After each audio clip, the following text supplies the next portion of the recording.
Banyarwandakazi, barundikazi, bantu mwese mukunda ndetse mukanakurikira filime z'inyarwanda, mugakurikira sinema nyarwanda, ndakubwiza ukuri yuko aka kanya ubu tuvugana ibintu byamaze kuba bihindura isura ku rwego rwo hejuru. Bamwe mu bakinnyi ba sinema barakaye cyane nyuma yuko hatanzwe ama award, ibihembo bitandukanye ku bakinnyi ngo bagiye batsinda mu barusha abandi, bahiga abandi mu byiciro bigiye bitandukanye. Bikaba rero byagaragayemo ikintu cy'ikimenyane gikomeye, hakagaragaramo amafaranga ku rwego rukomeye, aho ubu ngubu ku muntu udafite amafaranga atemerewe kuba yagira igihembo yahabwa, kandi mu by'ukuri akunzwe, kandi mu by'ukuri yarakoze neza cyane. Ibyo bamwe rero bari kuvuga ko izi ngizi atari award ahubwo ari ibindi bintu, ari indi game bibereyemo batazi uko imeze, ndetse kandi bikaba byanatumye bamwe bafata imyanzuro ikomeye yo kutazongera kwitabira ama award nk'aya ngaya. Ndagira ngo ubanze wumve aya magambo ya Kiraman amaze kwivugira mu kanya ku mbuga nkoranyambaga ze, ubanze wumve uko bimeze, ndetse turakomezanye tugendane akantu ku kandi, ijambo ku rindi, ndetse n'ibikomeje kugenda bigarukaho ku mbuga nkoranyambaga. Mwongeye kwirirwa nshuti bavandimwe. Hano mfite ibikombe, iki nicyo naraye ntwaye nimugoroba, iki nicyo natwaye umwaka ushize, ninjye wabaye umukinnyi w'umwaka. Hanyuma ubu ngubu no mwaka filime yanjye niyo yatsinze. Ni ibintu byiza cyane, nubwo ibintu byose bitaba byiza, ariko next time mwaka ushize ntacyo byari bitwaye, ariko no mwaka njyewe harimo ikibazo nabonye gikomeye kuri ibyo, ariko ntabwo ndi kwivisha ukuntu team Kiraman cyangwa team Big Mind, team zanjye zose nyine n'ibigwi dufite hano hanze, hit twakoze, filime zose tumaze kubahereza abanyarwanda, kandi zimwe zagiye zirangira, hashobora kubura ari njye nyine ushobora gutwara igikombe, kandi nanjye ngatwara icya Seri Nziza, hanyuma Seri Nziza igatwara igikombe, hakabaramo n'umukinnyi waba nyine warabaye umusapoting mwiza, warabaye nyine ubaze ko muri team yanjye yose nyine watwaye igikombe. Nyakse bikomeje baravuga ngo muzamenya agaciro kacu dufite muri sinema, bizaba byiza.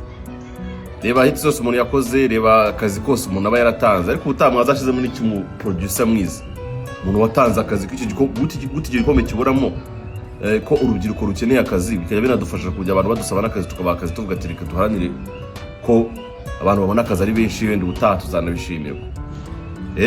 Ko byajya binatumotiva umuntu akavuga ati bana badusaba ngo mwadusize muri filime tukajya tubashiramo byoroshye, tukazareba ubuzakinwa noneho ariko nari yabashimira abafana banjye mwakunze The Devil, yaraye itwaye igikombe na filime nziza y'umwaka, ariko yatwaye igikombe, habura n'umukinnyi n'umwe muri banza yino, bose batashye Amaramasa, Aisha, Nyambo, Nsabi, Bijiyo bija, nubwo sabe na Bijiyo bija mutabonye, ariko bari mu marushanwa zibye ko babibonye mbere nyine bakanga kwirwa baza, na Misusu yararimo avamo, yewe n'abanyakso bari barimo nabo bavamo, uri kumva. So rero next time icyo nsaba, ndashaka umuntu bita Chita, please, umuyobozi w'amashariki afate Chita ariwe ujya muri jiri, ajya ko nureba filime zacu. Usanga sometimes abantu baba no muri ariko judging filime zacu batanazireba ngo banamenye ngo ni bande, kuko bamagani baha igikombe. Chita mwamuha igikombe cy'umuntu wabafashije cyangwa se ufasha sinema, ariko ubutaza bari mu bantu bahitamo ubu n'ubuzi filime nyarwanda. Filime nyarwanda nimwe batazi, niwe uzamenye ubutaha noneho sasa ko uwazajya gihereza no batazajya gihereza. Ntabwo nyine mu byumve kuntu team Kiraman na hit dufite hano hanze hatabamo igikombe kimwe gusa. Ubu tureke gukora filime nyinshi, natwe dukore filime imwe imyaka 15 ariyo muzajya mureba gusa kugira ngo muduhe ibikombe bigende bite. Kantu kambabaje.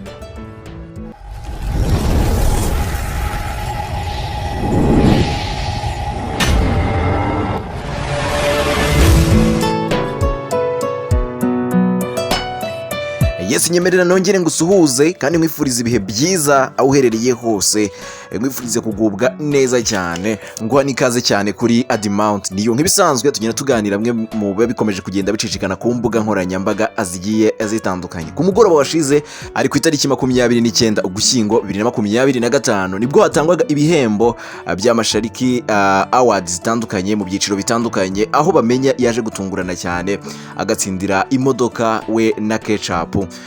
Ibi ngibi rero bikaba bikomeje kuvugisha abantu benshi ku mbuga nkoranyambaga, ndetse by'umwihariko abakinnyi ba sinema bo ubwabo ntabwo bari kwiyumvisha uburyo bamenye yaba barushije amajwi menshi cyane akabakuba inshuro mu masaha make cyane yo kugira ngo amarushanwa abe yabaho. Gutora ijwi rimwe ryaguraga amafaranga 200 y'amanyarwanda, aho umuntu umwe yashoboraga kuba yatora agashyiraho n'amajwi arenga n'icumi bitewe n'uko wifite n'amafaranga wifuza kuba washyiriraho umukinnyi ukunda muri sinema.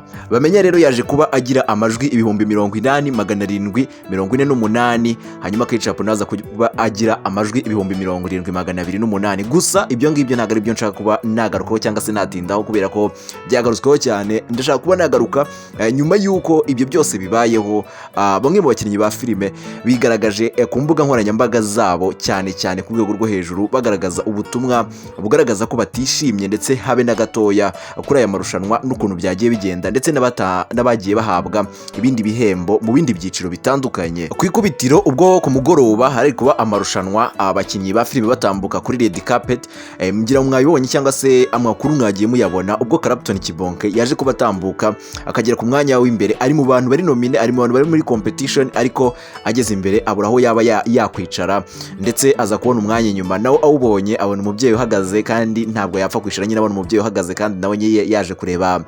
abakinnyi ba filime akunda. Ubwo nawe yari umufana, arangije arahaguruka, aramuhagurukira amuha umwanya, nuko abonye abuze aho yicara afata inzira aritahira. Ibi ngibi yahise bipostinga ku mbuga nkoranyambaga ze zigiye zitandukanye.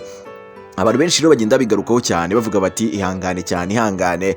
Ndetse no mu buhamya yaje kuba yitangira yavuze ko yagerageje kuba yahamagara umwe mu bari gutegura ibi bitaramo, hanyuma ntiyamwitaba. Hanyuma amaze kubona ko Clapton Kibonke hari ibyo apostinze agaragaza ko yabuze aho yicara, agaragaje ko batamwitayeho, kandi yaje yambaye neza, yakodesheje imyenda byamuhenze, abipostinze rero umwe mu bategura arabibona, hanyuma yizira muri comment nawe arisekera gusa, ubundi arikomereza. Ibi ngibi bigarukaho cyane bikomeye. Si Clapton Kibonke gusa rero, twaje kubona n'abandi bakinnyi ba filime bakomeye bakoze ibigwi bikomeye cyane, nka Nyakso, numwe mu bantu bafatiye runini cyane sinema, ndetse n'ungu bakomeje gukora ku rwego rwo hejuru. Yagaragaje uko bibona, ndetse ananenga bimwe mu byagiye birangwa n'izi awards zatanzwe kuri uyu mugoroba. Yagize ati nimumenya agaciro ka Regis, Aisha, Kiramani, muzategura izindi award. Arakomeza ati ubu batwaye ibihembo bishimye n'imyenda bakodesheje. Ntabwo yumvaga uburyo umuntu atwara igihembo runaka bakamushimira cyane ngo yarakoze, kandi mu by'ukuri hari abakoze cyane kumurusha,